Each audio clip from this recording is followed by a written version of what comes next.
नमस्ते बच्चों। आप कैसे हैं? ठीक और स्वस्थ होंगे। आपका विश्वकर्मा सर क्लासेज में हार्दिक स्वागत है। आज हम इस चैनल में अध्ययन करेंगे वैद्युत आवेश और क्षेत्र। अध्याय फर्स्ट, कक्षा 12वीं फिजिक्स। आपने देखा होगा कि अगर हम सूखे बालों पर कंघी करते हैं तो कंघी में कागज के छोटे छोटे टुकड़े आकर्षित हो जाते हैं। आकर्षित इसमें हो जाते हैं। आकर्षण का यह गुण गुरुत्वाकर्षण से भिन्न होता है। ईसा पूर्व 6वीं शताब्दी में यूनान के वैज्ञानिक थेल्स जो यूनानी विज्ञान के संस्थापक कहे जाते हैं। थेल्स ही एक ऐसे वैज्ञानिक थे जो यूनानी विज्ञान के संस्थापक माने जाते हैं, कहे जाते हैं।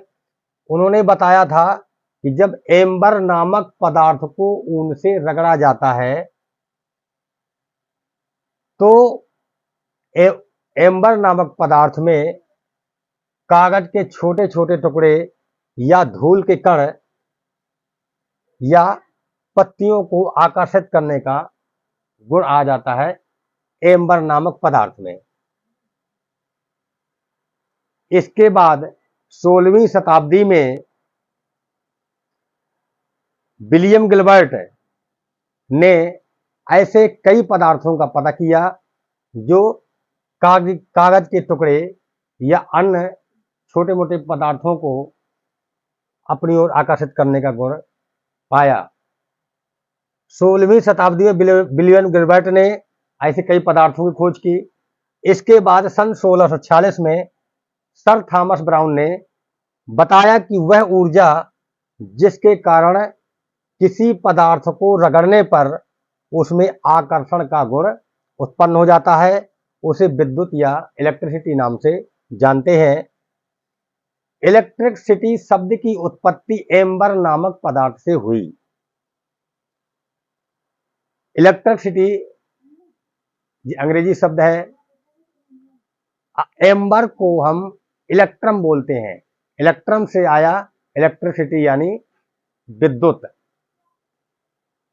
तो वह ऊर्जा जिसके कारण किसी पदार्थ में हल्की वस्तुओं को आकर्षित करने का गुण आ जाता है उसे हम कहते हैं विद्युत।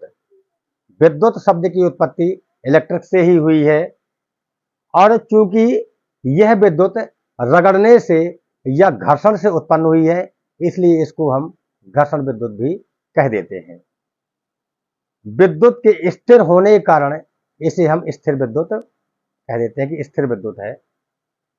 किसी पदार्थ में हल्की वस्तुओं को आकर्षित करने का गुण उत्पन्न हो जाता है उसे हम विद्युन्मय या आवेशित कहते हैं। हम जानते हैं कि अगर विद्युन्मय हो जाती है तो वस्तु आवेशित हो जाती है यानी चार्ज हो जाती है वस्तु।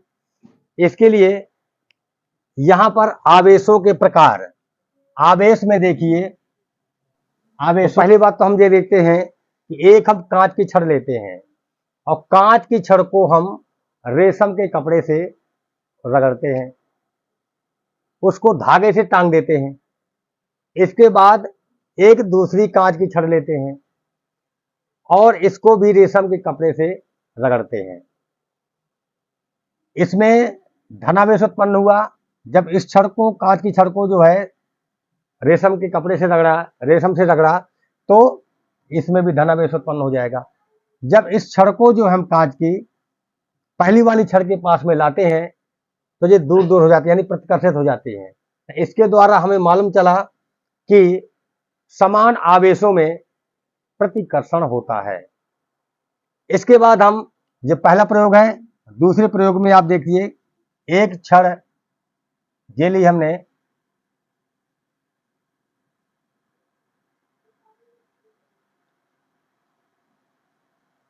एबोनाइट की छड़,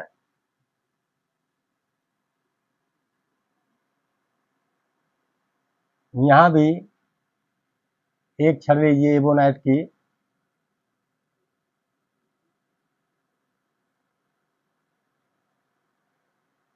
एबोनाइट की छड़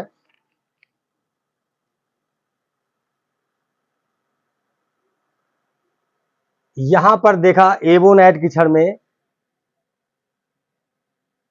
एबोनाइट की छड़ को हम ऊनी कपड़े या बिल्ली की खाल से रगड़ के और किसी धागे से टांग देते हैं। एबोनाइट की एक दूसरी छड़ लेते हैं, उसको भी ऊनी कपड़े से रगड़ा और उसको पहली वाली छड़ के पास में लाते हैं, तो यहां पर देखा कि ये दोनों छड़ें एक दूसरे को प्रतिकर्षित करते हैं। तो यहां से भी पता चला कि अगर धन धन आवेश की दो छड़ें हैं तो एक दूसरे को प्रतिकर्षित करती हैं, अगर ऋण ऋण आवेश की दो छड़ें हैं तो वो भी एक दूसरे को प्रतिकर्षित करती हैं। मतलब इसका कि समान आवेशों में प्रतिकर्षण होता है या दूर दूर होती हैं ये वस्तु। इसके बाद अगर हम एक कांच की छड़ ले लें, एक एबोनाइट की छड़ ले लें, इनको दोनों को पास में ले आएंगे तो इसमें आकर्षण का गुण उत्पन्न हो जाता है। तो इसका मतलब ये हुआ कि विजातीय आवेश यानी धन आवेश और ऋण आवेश, इनको अगर पास लाएं तो ये आकर्षित हो जाती हैं। तो मतलब इसका ये हुआ कि विजातीय आवेशों में आकर्षण होता है और सजातीय आवेशों में प्रतिकर्षण होता है।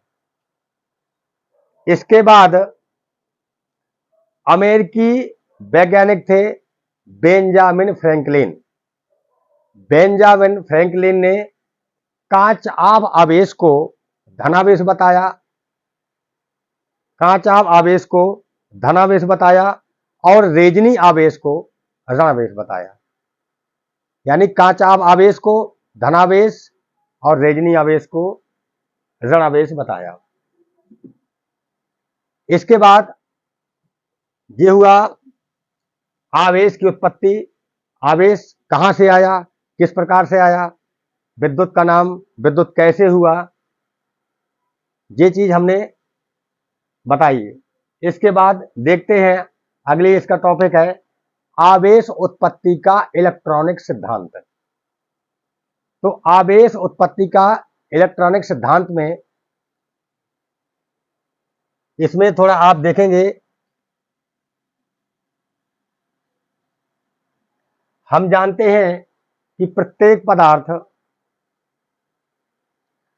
अणुओं से मिलकर के बना होता है। अब प्रत्येक अणु में कई परमाणु होते हैं और प्रत्येक परमाणु का समस्त भार उसके केंद्रीय भाग में स्थित होता है, जिसको हम नाभिक कहते हैं। नाभिक में दो प्रकार के कण पाए जाते हैं। नाभिक में दो प्रकार के कण, पहला प्रोटॉन और दूसरा न्यूट्रॉन। नाभिक में दो प्रकार के कण पाए गए, पहला प्रोटॉन, दूसरा न्यूट्रॉन। प्रोटॉन में धनावेश होता है और न्यूट्रॉन में कोई आवेश नहीं होता है, आवेश रहित होता है। नाभिक के पास में इलेक्ट्रॉन अपनी अपनी कक्षाओं में घूमते रहते हैं। देखिए इस प्रकार से, ये मान लीजिए कि नाभिक है यहाँ पर और इसके विभिन्न कक्षाओं में इलेक्ट्रॉन ये चारों तरफ घूमते रहते हैं। यहाँ पर प्रोटॉन बना दीजिए, ये न्यूट्रॉन हो जाएगा और यहाँ पर ये मान लीजिए इलेक्ट्रॉन है, अपने अपने विभिन्न कक्षाओं में चक्कर लगाते रहते हैं।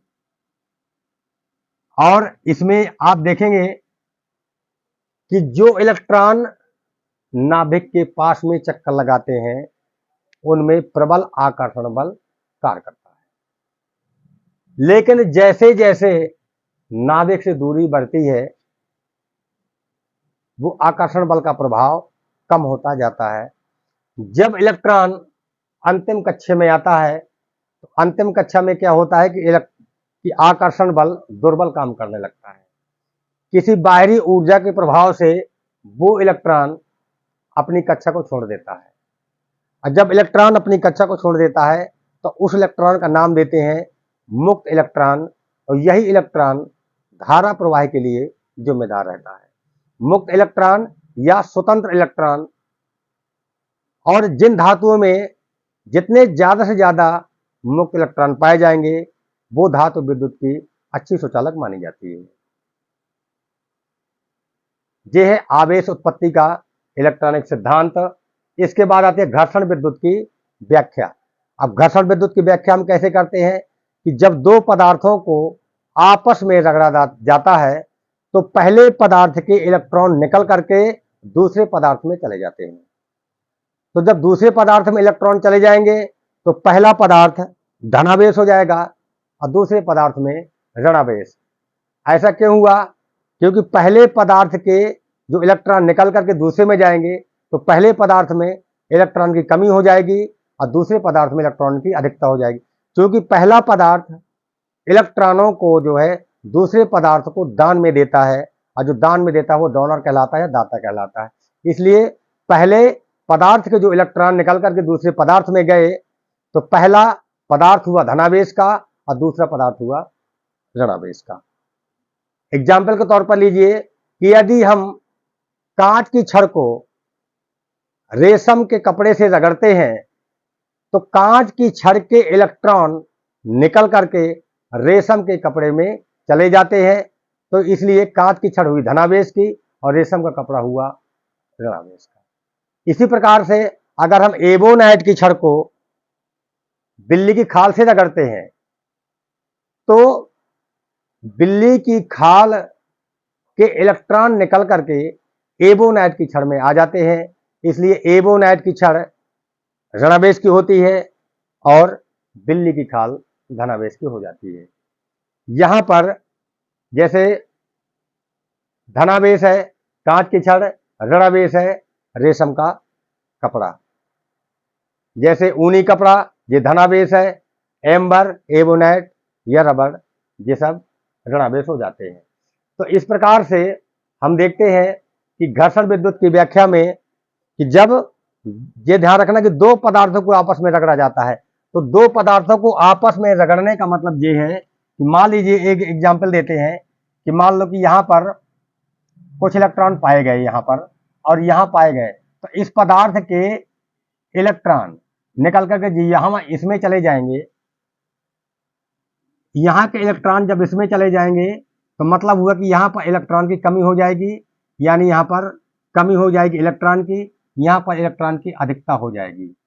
क्योंकि ये इसको दान में देता है, जब दान में देता था ये हो जाएगा धनावेश का और ये हो जाएगा ऋणावेश का।